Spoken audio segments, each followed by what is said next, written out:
있습니다. 냉이도 달래도 꽃들이 새싹이 만개하는 아주 그런 따뜻한 봄이 왔는데요. 또 어느 날 춥기도 하고 어느 날은 엄청 옷도 가볍게 입고 다니는 그런 날이 이제 반복되고 있는데 그런 열린 마음, 어떻게 보면 봄을 기다리는 굉장히 밝은 마음으로 오늘도 출발을 해보겠습니다. 자, 지난 시간에는 그 출애굽 과정을 저희가 배웠는데요. 오늘 이제 출애굽에서 이제 광야 시대로 넘어가겠습니다. 자, 오늘 광야 시대 이제 첫 번째 시간인데요.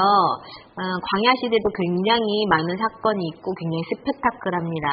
오늘도 즐겁고 유익하고 그렇지만 유익하지만 않고 그것이 우리의 마음속으로 들어와서 내가 삶에 적용을 해야 되는 것들이 많은 부분이기 때문에 재미는 있지만 깊이 생각해 보시면서 오늘 스케치 한번 해볼게요.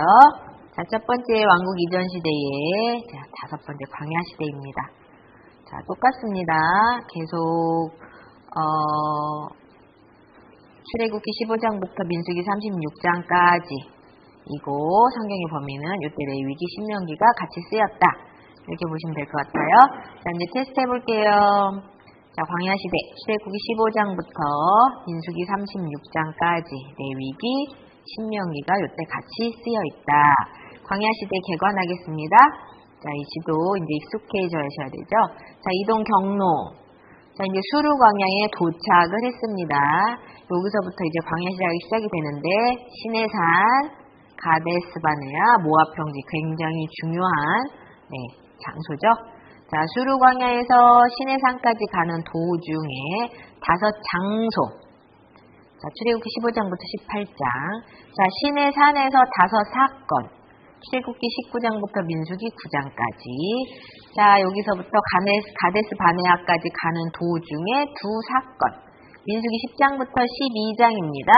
자, 가데스 바네아에서 다섯 가지 사건. 민수기 13장부터 20장까지.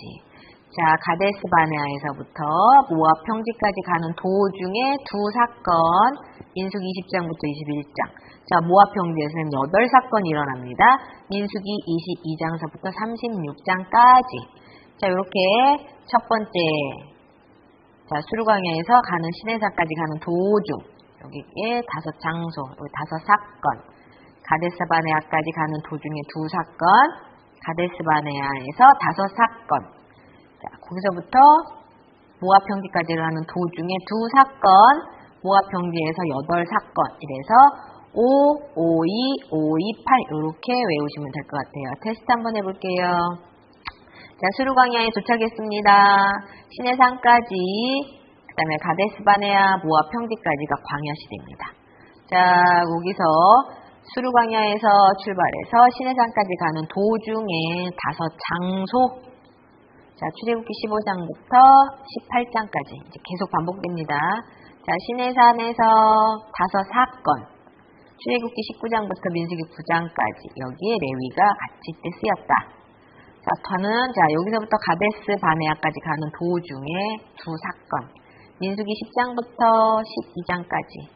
자, 여기서부터 가데스 바네아에 가서 다섯 사건이 일어나죠. 민수기 13장부터 20장. 자, 가데스 바네아에서 모압 평지까지 가는 도중에 두 사건. 민수기 20장, 21장. 자, 모압 평지에 도착해서 8사건. 민수기 22장서부터 36장까지. 여기에 신명기가 쓰였다. 자, 이렇게 보시면 될 것 같아요. 자, 그 다섯 장소. 자, 수르 광야에서부터 시내산까지 그 다섯 장소입니다. 자, 이동 경로 계속 나오죠. 네. 수르 광야, 시내산, 가데스 바네아, 모압 평지 굉장히 중요한 장소입니다. 여러분들 꼭 기억해 두시고.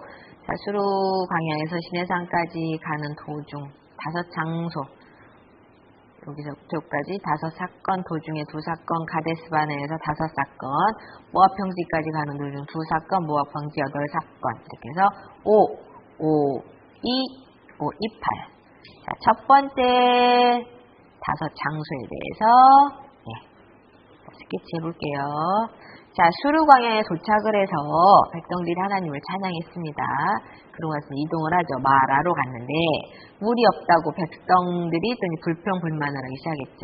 그래서 마라에서 물이 쓴물이 나고 함께 불평불만을 하니까 그 쓴물을 하나님이 단물로 바뀌는 사건. 그래서 여기에 여호와의 라파, 하나님의 이름이 다시 한번 여호와 라파로 불리죠. 자, 그 다음에 마라에서 다시 또 이동을 합니다. 엘림으로 갔어요. 자, 엘림으로 갔더니 첫 번째는 12샘물이 있었고 70가지 종려나무가 있었습니다. 그래서 이곳이 하나님 말씀하신 곳인가 보다 하고 해서 장막을 짓는 사건이 엘림에서 일어납니다. 자, 엘림에서 다시 이동을 신광야로 하죠. 자, 신광야에서 만나와 메추라기 사건이 이어지는데 이건 뭐예요? 또 백성들이 먹을 것이 없다고 불평불만을 하게 됩니다. 자, 그래서 보시면 이스라엘 온 회중이 모세와 아론을 향해서 원망합니다. 우리가 애굽 땅에 있을 때 가만히 두지. 거기 고기도 먹고 떡도 먹고 그리고 거기서 차라리 우리가 죽었으면 좋았을 것을 이 광야로 인도해서 우리가 배고파 죽게 하냐 이러자 여호와께서 모세에게 이르시되 내가 너희를 위하여 하늘에서 양식을 비같이 내리리니 백성이 나가서 일용할 것을 날마다 거둘 것이라. 양식이 하늘에서 매일 비같이 내린다는 엄청 놀라운 사건이죠. 완전 기적과 같은 사건인데도 불구하고 너희들이 내 율법을 준행하나 안 하나 내가 시험하리라. 이건 뭐냐면 이 백성들이 하나님에 대한 믿음이 없었다는 거예요. 이런 이적과 기사를 봄에도 불구하고 그리고 저녁에는 메추라기가 고기랑 떡이랑이 계속 공급되는 상황인 거죠. 자, 이렇게 놀라운 기적과 이사가 있음에도 불구하고 사람들은 하나님을 믿는 믿음이 없었다. 그러면 이건 무엇이냐? 저희도 지금 똑같은 상황이다. 나도 다르지 않다. 나도 그들과 똑같은 상황인가를 인지하시면 될 것 같아요. 나는 믿음이 더 많고 한 것이 아니라 이렇게 날마다 기적과 같은 일을 보고 삶에도 불구하고 하나님을 믿는 믿음이 없었다는 것은 저희도 마찬가지인 거죠. 자, 그렇게 생각하시면 될 것 같아요. 자, 그곳에서 다시 이제 르비딤으로 이동을 합니다. 자, 르비딤이라는 장소에서는 반석에서 물이 나는 사건, 아말렉과의 전쟁, 천부장제도. 자, 반석에서 물을 이곳에서 또 물이 없다고 백성들이 불평불만을 시작합니다. 자, 르비딤의 장막을 쳤으나 백성이 마실 물이 없는지라 이제 엄청 불평불만했겠죠. 원망하고 그러자 반석을 치라. 거기서 물이 나서 내가 백성을 마시게 하리라. 그렇게 하자 모세가 반석을 치면서 물이 거기서 나는 사건이죠. 자, 그래서 그곳 이름을 마사 또는 무리바라 불렀고, 자, 이스라엘 자손이 여기서 자손들이 다투고 그들이 여호와를 시험한다는 거죠. 우리 중에 계신 관계에서 이 믿음이 없다는 얘기예요. 자, 그 사건이고, 자, 여기서 이제 아말렉이 쳐들어옵니다. 르비딤에 있을 때에. 자, 아말렉과의 전쟁에서 이기는 사건인데, 자, 여호수아는 행동대장이죠. 여호수아하고 모세는 기도하시는 분, 여호수아는 행동대장. 자, 그런데 여호수아가 얼마나 전쟁을 많이 하면서 이긴 그런 경험이 많은 장군이겠어요? 그런데 이 여호수아가 아말렉이 쳐들어왔을 때 신기한 걸 발견합니다. 모세가 손을 들으면 이스라엘이 대충 싸워도 다 이기는 거예요. 그리고 모세의 팔이 내려오면 암만 열심히 싸워도 이겨지지가 않는 거예요. 자, 그랬을 때 여호수아가 그걸 볼 줄 아는 눈이 있었다는 거죠. 그랬을 때에 모세의 팔을 아론과 훌이 옆에서 계속 들고 해가 지도록 내려오지 않으니까 그곳에서 여호수아가 칼날로 아말렉과 그 백성을 쳐서 붙이느니라. 아말렉과 전쟁에서 승리하는 장면이 여기 나옵니다. 자, 그리고 그러면 뭐예요? 여호수아의 어떤 행동, 가서 전쟁하는 것보다 모세의 기도가 더 중요하다. 더 힘을 발한다. 이런 거로 우리가 깨달을 수 있겠죠. 자, 그 다음에 이제 천부장 제도는 뭐예요? 자, 모세가 거기서 이제 모세의 장인이 이드로인데 그 애굽에서 70명이 애굽 땅으로 내려가죠. 70명이 이제 60만이 되어서 이제 이거 지금 나와서 지금 광야 시대로 지금 들어가고 있는 중이에요. 자, 60만 명, 20세 이상의 장정이 60만 명인데 그 그 60만의 사람들이 있는 식구들하고 하면 얼마나 많겠어요? 자, 그 사람들을 다 율례와 법도를 가리키려고 하니까 얼마나 힘들겠어요. 그랬을 때 모세 장인이 너가 다 하지 말고 천부장, 백부장, 50부장, 10부장 제도를 받아서 이렇게 해서 저들을 가르쳐라 이랬을 때에 모세가 이 천부장 제도를 받아들이는 사건이 르비딤에서 일어납니다. 자, 그리고 나서 이제 시내산을 가죠. 자, 시내산으로 갑니다. 이제 정리 한번 또 해볼게요. 자, 수르광야에서 도착을 합니다. 자, 시내산까지 가는 도중에 다섯 장소입니다. 첫 번째 마라에 가서 백성들이 물이 없다고 불평을 하자 쓴물이 났는데 그것을 단물로 바꾸는 여호와 라파, 치료하시는 하나님의 사건. 자, 두 번째 엘림 장소죠. 12샘물과 70가지 종려나무가 있어서 이곳이 하나님이 말씀하신 곳인가 보다 하고 장막을 짓죠. 자, 그리고 그곳에서 다시 떠나 신광야로 갑니다. 신광야에서 또 먹을 것이 없다고 불평불만을 하자 만나 메추라기를 하나님이 내려주는 놀라운 기적 같은 사건. 자, 이곳에서 다시 르비딤으로 가서 반석에서 물을 내는 사건, 아말렉과의 전쟁에서 여호수아가 이기는 사건, 천부장 제도를 받아들이는 사건이 르비딤에서 일어납니다. 자, 테스트 한번 해볼까요? 자, 광야 시대에서 다섯 장소입니다. 출애굽기 15장에서부터 18장. 자, 수르광야에 도착을 합니다. 자, 마라의 쓴물을 단물로 바꾸는 사건. 여호와 라파, 치료하신 하나님 이름이 이렇게 불려지죠. 자, 엘림에서 12샘물과 70가지 종려나무 그리고 이곳에 장막을 짓습니다. 자, 다시 신광야로 이동을 해서 먹을 것이 없다고 원망불평하자 만나와 메추라기를 하나님이 내려주는 사건. 자, 다시 르비딤으로 이동을 해서 그곳에 반석에서 물이 나고 아말렉과의 전쟁에서 승리를 하고 천부장 제도가 이때 받아들여져서 시작되는 그런 장소입니다. 이렇게. 그리고 다시 이제 시내산으로 향합니다. 자, 5가지 시내산에서의 5가지 이제 사건에 대해서 알아볼게요. 자, 이동 경로는 똑같습니다. 계속 반복되죠. 수르광야에서 시내산에서 가데스바네아, 가데스바네아에서 모압 평지. 자, 수르광야에서 시내산까지 가는 도중에 5 장소, 시내사에서는 5가지 사건, 가데스바네아까지 가는 도중에 2 사건, 가데스바네아에서는 5 사건. 자, 거기서 모압 평지까지 가는 도중에 2 사건, 모압 평지에서는 8 사건이 일어난다. 자, 이번에 이렇게 5, 5, 2, 5, 2, 8 이렇게 외우시면 되고요. 자, 두 번째 시내산에서의 5가지 사건에 대해서 자, 알아보겠습니다. 자, 시내산에서의 모세의 등산.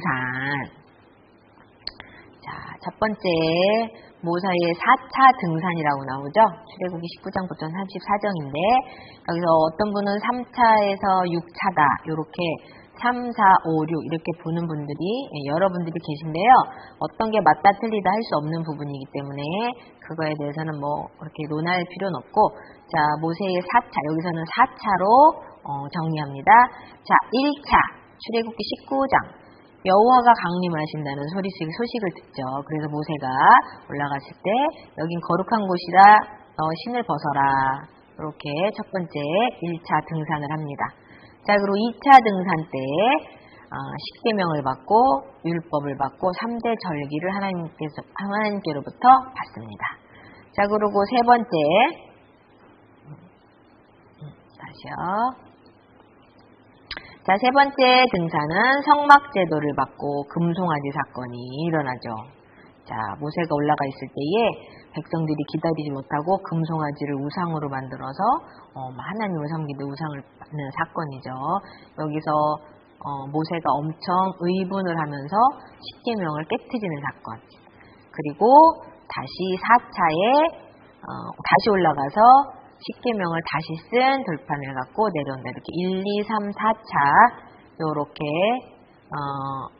보고 외우시면 될 것 같아요. 1차 여호와 강림, 2차는 십계명 율법 3대 절기, 3차는 성막제도를 받고 금송아지 사건이 일어났고 4차 다시 쓴 돌판.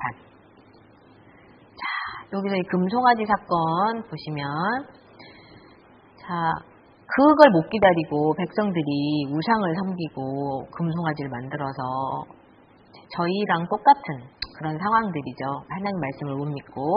근데 모세는 두 돌판을 깨뜨리고 얼마나 화가 냈으면 이 돌판을 깨뜨리겠어요. 하나님께 받은 그 돌판을 깨뜨리고 그 금송아지를 가루로 만들어 마시게 하고, 자, 모세 편에 선 레위인을 시켜서 백성 중 친구 형제 막론하고 3,000명 정도를 그 자리에서 죽입니다. 우상을 섬겼던 모든 자들을 죽이죠. 그리고 하나님께 기도하죠. 그리고 뭐라고 기도합니까? 그러나 저들의 죄를 용서해 주세요. 그렇지 않으면, 용서해 주시지 않으면 기록하신 책에서 제 이름을 지워버려 주세요. 자, 그러자 하나님이 가나안 땅에 대한 약속을 하시는 그런 사건입니다. 굉장히 중요하죠. 자, 그리고 자, 이제 시내산에서 이제 성막을 짓습니다. 자, 성막을 짓는 사건입니다. 모세의 4차 등산에서 3차 있는 성막 제도, 성막을 짓습니다. 출애굽기 35장서부터 40장. 자, 성막은 어떻게 되어 있냐면 평면도입니다. 자, 오홀리압과 부살렐에게 시켜서 이렇게 성막을 짓게 하죠. 자, 성소, 그 다음에 여긴 지성소, 요 중간에 휘장이 있습니다. 그리고 성막들이 있고, 자, 이제 울타리가 있죠. 자, 이렇게 출입문이 동쪽에 있습니다. 그리고 들어가면 번제단이 있고, 그 앞에 물두멍이 있고, 자, 성소에 들어가면 오른쪽에 떡상, 진설병이 있고, 왼쪽에 빛이 있습니다. 금 등대. 그 다음에 그 앞에 향단이 있고, 향단 앞에 휘장이 있고, 휘장을 열고 들어가면 언약궤, 법궤가 있습니다. 자, 요렇게. 그래서 가로, 세로, 울타리, 높이와, 이런 것까지 전부 다 아주 상세하게 하나님이 알려주시고, 오홀리압과 부살렐을 통하여 이것을 짓습니다. 자, 이제 성막의 실제 기구입니다. 전부 다 이 모든 기구들은 다 상징하는 의미가 있죠. 첫 번째 출입문, 문이신 예수 그리스도. 두 번째 번제단, 제물이 되신 예수 그리스도. 물두멍, 생명수가 되시는 예수 그리스도. 진설병, 생명의 떡 되신 예수 그리스도. 등대, 빛이신 예수 그리스도. 그 다음에 중보기도자가 되시는 예수 그리스도. 그 다음에 생명의 말씀 되시는 예수 그리스도. 제일 중요한 거죠. 법계 생명의 말씀 되시는 예수 그리스도. 자, 그 다음에 관련 성구를 보시면 이렇게 쭉 그곳에 관련한 성구들이 나와 있습니다. 자, 테스트 해볼까요? 자, 시내산에서 일어난 5사건 중 첫 번째와 두 번째 사건입니다. 출애굽기 19장에서부터 40장. 자, 이곳에 모세의 4차 등산이 있죠. 자, 출애굽기 19장부터 34장까지. 자, 다른 건 3차서도 6차까지도 분류한다. 여기서는 4차로 요약을 했다. 자, 1차 등산, 여호와 강림한다는 소식을 듣고 모세가 산에 오르죠. 등산을 하죠. 두 번째는 19장부터 23장까지 올라가서 십계명을 받고 율법을 받고 3대 절기를 하나님한테 받습니다. 그리고 3차 등산의 24장서부터 33장, 자, 성막 제도를 받고 내려왔더니 우상을 섬겨서 금송아지 사건하고 3,000명을 죽이는 사건. 그리고 4차 34장에 다시 쓴 두 돌판. 이렇게 되어 있고, 두 번째는 이제 성막을 짓습니다. 이 성막 제도를 따라서 성막을 짓는 사건. 출애굽기 35장서부터 40장. 자, 성막 굉장히 중요하죠. 이 성막도. 자, 평면도 보시면 출애굽기 35장서부터 40장에 나와 있어요. 자, 출입문이 동쪽에 나 있고 들어가면 번제단, 물두멍. 자, 들어가서 왼쪽으로는 금촛대, 오른쪽은 진설병. 그 다음에 향단, 그 다음에 휘장으로 막혀 있고 들어가면 법궤. 자, 이렇게 되어 있습니다. 자, 이렇게 통독을 하시면서 보시면 될 것 같아요.